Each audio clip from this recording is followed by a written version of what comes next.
Welcome to the Gladden Longevity Podcast with Dr. Jeffrey Gladden, where our passion is helping you to become an age hacker. On this show, we want to help you optimize your life energy, longevity, health, and human performance with impactful and actionable information by answering 4 questions.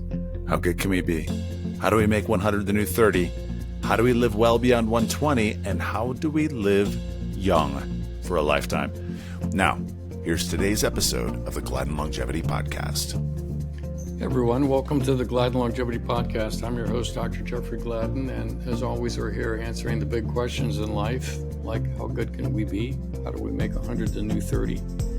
How do we live well beyond 120? How do we live young for a lifetime? And how do we develop a 300-year-old mind? In today's episode, I'm going to be talking with a gentleman, Joshua Kettner, who works at the Dream Body Clinic in Guadalajara. Not in Guadalajara, actually. He's in Mexico, but he's in Puerto Vallarta, Mexico. And he and his wife have started a clinic down there, really primarily devoted to the use of mesenchymal stem cells. It's a fairly short but interesting conversation about their approach, what they're doing, what they're not doing. I think you'll find it quite informative. Hope you enjoy it. Welcome, everybody, to this edition of the Gladden Longevity Podcast. I'm your host, Dr. Jeffrey Gladden, and I'm here with Josh Kettner today. Josh, welcome to the podcast. Hey, thanks for having me on. Yeah. So you're coming to us from Puerto Vallarta, Mexico, if I'm not mistaken, and you've been involved with regenerative medicine there in Mexico for some period of time. Do you want to give the audience and myself maybe a little bit of an intro as to how you got interested in this and how you got to be in Mexico? Yeah, so I take it all back a little over 20 years ago. My dad had Lou Gehrig's disease, and with that, I just kind of saw firsthand how bad things can be for some of these terminal illnesses, what they will and won't do for you. Back then, they didn't have all this right to try stuff. So he had a big aerospace company, and he started doing his own research, and he goes, well, if you got HIV muscle wasting or, something like that, they're going to throw testosterone and growth hormone at you like you're a bodybuilder. And he asked for it, but up in Seattle, they wouldn't give it to him. I mean, not that it probably wouldn't have helped or anything, but we're just looking for anything. And it was frustrating. So after that, I caregived for him until he passed. And then I liked caregiving. I liked helping people. I started working for A Place for Mom. They're one of the largest assisted living groups in the United States, and helping people find a place for mom and dad. And read an article one day and it goes, hey, man outsources parents to India. That's genius, great doctors, low cost of care, not overregulated, but no one's going to go visit mom in India. And I was like, Mexico might work. And we had always vacationed in Mazatlan, Mexico every year. So I started looking into it, and I had a friend that had moved here to Puerto Vallarta. I moved down just to kind of see, because my job was work from home. Ended up meeting my wife. Her sister's a doctor. And, just kind of stumbled into this where I found out you can legally seek medical treatment abroad and return home with medication if you do all the paperwork right and everything. So we created a program where we could do that to help people, and then started hearing things about stem cells here in Mexico. But with anything, you got to be careful. I mean, there's a lot of overpromising and things that just, aren't real in Mexico and other places. So we ended up... Yeah, so my wife, she's Mexican. We dug in and we found a guy who did his PhD in cellular biology, University of Guadalajara, and started working with him. But we found pretty quick the quality control here isn't quite what you'd expect in the United States. So we had to go do our own thing, and we got our own biologists, got our own lab set up, all of that, and had our doctors working with the treatments, and we just got this amazing team that does all that. And me and my wife, we just manage everything and, help people out. Nice. So walk us through a little bit about what kind of treatments that you're offering down there, what kind of biologics you're using, that sort of thing. So the main thing is mesenchymal stem cells. We take ours from umbilical cord tissue, the Wharton jelly, from placenta, and we isolate, then cultivate. That's the big difference of what we can do here versus the U.S. In the U.S., they have the minimal manipulation rule. They've got the homologous use rule, which means like for like. These things kind of get in the way of, really doing it the right way like we're able to do here. So it's mainly, number one would be joints, knee treatments, lower backs is probably the top thing. Then we do a lot of autoimmune diseases, and then a lot of chronic degenerative things like, hearts, lungs, livers, kidneys, that. Got it. Okay. And so the programs that you're using mesenchymal stem cells. You're probably using other things in conjunction with that. Can you speak to that a little bit as to what kind of things get combined with that? Sure. We don't combine a lot really. For most of the treatments, it's typically just the mesenchymal stem cells. Maybe for Hmm. like a hip or a shoulder, we might add some PRP. But the only other ones for brain treatments like stroke recovery, we might add some like cerebrolysine, which is a great group of peptides that it's been approved in Europe forever, and I think because it's Hmm. off patent, they never brought it to market there in the U.S. But yeah, those are the main things. Okay. And so what does it look like for people to come down there? They come down and spend a week, they spend a day, they spend, what do they do? They spend a month with you? How does that work for them? No, it's usually pretty quick because with our culturing process, we've constantly, like every day, we've got fresh cells coming out. We kind of have to estimate what we're going to have patient load per day, but we take them out of cultivation the night before and administer within 24 hours. So for like an IV Hmm. treatment, it's a 4-day trip. Day one, arrive and rest. Day two, blood work. Day three, treatment. Day four, fly home. If they need an MRI, like for a joint, it's 5 days. So we have our own open MRI machine on site. Same thing, it's Hmm. just we do the MRI and blood work on the second day, review it with the doctors on the third to make sure it's a good fit. We're, very discerning with what we can and can't help, very honest with people Hmm. on that. And then typically day four, we do treatment. Got it. Okay. All right. Give people an idea of things that you can't help. What would be something that you feel like, or some things that you couldn't really be that helpful for? Sure. I mean, my dad had ALS. I wish we could fix that, but ALS, like Lou Mhm. Gehrig's, doesn't respond. Parkinson's, we've seen maybe some really minimal reduction in tremors, but it really doesn't help there. And then Hmm. for joints, it's usually things like they've got a bunch of osteophytes. If they've got like a complete tear of a ligament or tendon, they're not magic. They can't reattach things. They can't get rid of new bone. Right. So those are obstacles. Right. Okay. What about payment? I assume this is kind of a cash pay scenario. Is that kind of how it's set up? I would think there's people are Yeah. not bringing any kind of insurance along with them on this. No, because like there's insurance usually is only going to cover things that are like, at least there in the US, like FDA approved, all of that. Because of the whole way the system's set up, I don't think this will ever get FDA approved. It's a very big barrier to entry there, and you can't patent it.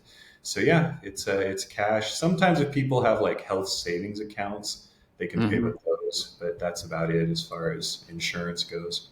Got it. And then what about sources? What the sources for these mesenchymal stem cells? You're talking about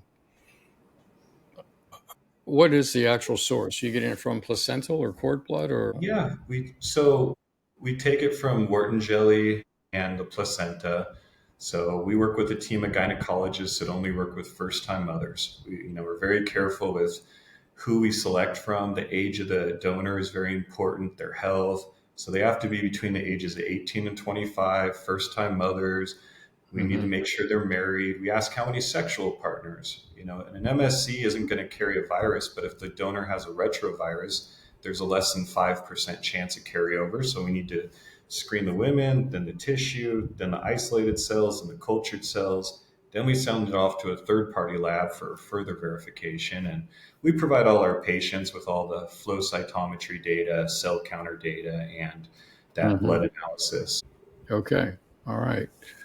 Interesting. Are there other therapies that you're looking at adding to the process down there to the clinic, or are you pretty much settled into this, or what are your thoughts about that? Yeah, I mean, we're pretty set into this. There's been some talk about like muse cells. I don't know if you've heard about those at all. So the lady, I forget her name, but she's working with a friend of mine in Guadalajara that she was funded by Mitsubishi. It was for Parkinson's research, and They're starting up a lab there and going to start doing it. I don't know. I mean, the only study done on that has been for Parkinson's. There's a few places offering it that are, again, saying it's the cure all to everything. I'm not convinced. I've talked with her. I've talked to one of her partners who's a PhD from Argentina, and I'm not sure. Those apparently are going to be pluripotent and that they can turn into other things, where mesenchymal stem cells work via the paracrine effect. So, we worked with Dr. Arnold Kaplan in the past. He's who named them. And, they're not really a stem cell when they're in your body. They work via the signaling they do, sending out exosomes. And, he wished he could have renamed them medicinal signaling cells, but the name stuck. And so we call them stem cells. But there's things they're working on. We've looked into some of the induced pluripotent stem cell things, but genetic editing gets a bit complicated, and just maybe in the future. But for now, we're very set with what we're doing with the stem cells. Yeah. Yeah. Interesting. Cool. And then what about, how do people find you? How do they get a hold of you? How do people go about that? I mean, most people will find videos we've done, interviews, different things, but our website has all the info. They're at dreambody.clinic, and it's got all the treatments listed. There's links to studies, tons of patient testimonials, things like that. It's all there. Nice. Okay. Great. So Dream Body Clinic. So it's Dream Body Clinic. Okay. Got it. Any other topics you'd like to cover? I mean, that's the main thing that we do. The stem cells, because we work a lot with growth hormone for adults. For kids, It's all FDA approved, all of that. But, I've personally been on HGH for 12 years and it does great they're finally doing some studies on that. If you look at the TRIM and TRIM-X studies, they're showing on the DNA methylation test it is turning the clock back. It's also helping regenerate the thymus, which is a big deal for your T regulatory cells. So it's getting some cool info there. Yeah, TRIM and TRIM-X are interesting studies, right? So they're using growth hormone, DHEA, and metformin kind of in a cocktail, and they are showing some what I would call minor improvements in epigenetic ages and some rejuvenation of the thymus gland, which is interesting in and of itself because the thymus involutes as we age, and then you lose the ability to make more thymus cells, or T cells, if you will. So I think that's all very interesting. There's always a balancing act between growth hormone or any kind of adrenergic kind of hormone replacement therapy. And the reason is that if you're standing on the gas pedal of mTOR all the time, like bodybuilders or other people, yes, you build more muscle and bone, but you also die sooner and have a higher cancer risk. So there's really a balancing act between cycling into activating mTOR through growth hormone or androgens, and then cycling back out of it where you're activating the opposite side of the equation, the AMPK side, where you're actually rejuvenating telomere lengths and increasing autophagy and things like that. So it's kind of an economy of balance is the way we think about it. It's not about how hard can you push one side or the other. You need both, quite honestly, and you need them to cycle in and out. So yeah, that's how we tend to think about that. We're not fans of pushing anybody into a corner on anything, whether it's being keto all the time or being on mTOR activation all the time or AMPK activation all the time. It's really this sort of symphonic balancing that makes the difference. So interesting. Cool. Yeah, no, for sure. I couldn't agree with you more there. I mean, that's the first guy I ever met doing it was actually a US doctor introduced me to it all. And yeah, low dose long term is where he said that's, more of the sweet spot. I mean, we've worked with some of the top bodybuilders in the world. And I mean, you see the acromegalia and other issues that they start forming. And if you go over 6 IU a day, you're going to give yourself type 2 diabetes, and they inject insulin with it. That's where it gets super dangerous. I mean, you hear about these bodybuilders, it would blow your mind how good their blood work is, even from all the steroids. But the insulin, it's like they don't even check their blood glucose, and they're like, oh, I did this dose yesterday, I'll do it again today. And you're like, oh, right. Well, people don't realize that growth hormone, insulin, things like that, they're really connected. IGF-1, right? Insulin-like growth factor comes from growth hormone and then insulin itself. But both of those activate mTOR, and both of them actually increase cellular senescence. Yeah. So if you want to have more senescent cells, you stand on that side of the equation. If you want to prune those senescent cells, then you stand on the other side of the equation, right, where you've got AMPK activation and natural killer cell and CD8 cells working in your favor.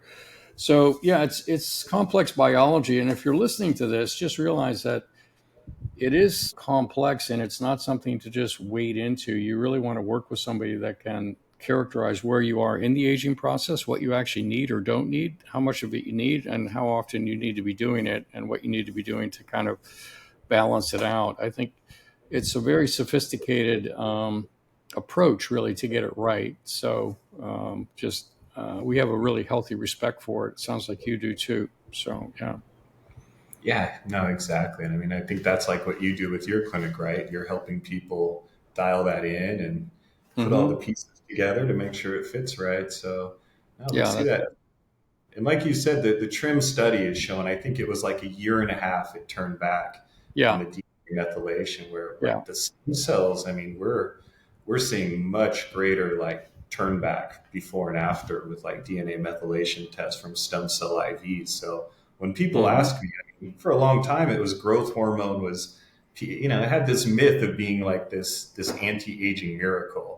We were always very straight with people, like, celebrities use it, that stuff. But like you just said, it has to be balanced. And then, with the stem cells, we're seeing much, much better results. And that's right. You can get bigger results with regenerative technologies like mesenchymal stem cells, other stem cells, exosomes, and plasmapheresis actually can give you significant reversal of aging as well. So there's lots of different ways to go about it. I think if you're listening to this, the key thing is to know what you need, how to go about it, how to time it, sequence it, dose it. And if you get that right, you can really reclaim your youth. If you get it wrong, you can really kind of screw yourself up. It's fire. It can be great, but you can also get burned. So just be very respectful of it. Yeah, good.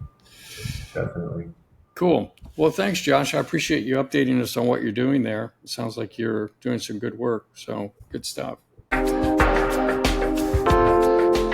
Thank you for listening to this week's episode of the Gladden Longevity Podcast. If you would like more information on what we've discussed or other topics, please reference the show notes or go to gladdenlongevitypodcast.com. You can also find us on Instagram, Facebook, and Twitter by searching Gladden Longevity. If you've enjoyed this podcast, please subscribe to get future episodes delivered to you and share our podcast or this episode with someone in your life that you may find benefit. Thank you for listening. We'll be back next week with another exciting episode. The Gladden Longevity Podcast is provided for informational purposes only. It does not constitute medical advice. This content is not intended to be a substitute for professional medical advice, diagnosis, or treatment. Always seek the advice of a physician or other qualified health provider with any questions you may have regarding a medical condition. The use of any information and materials linked to this podcast is at the listener's own risk.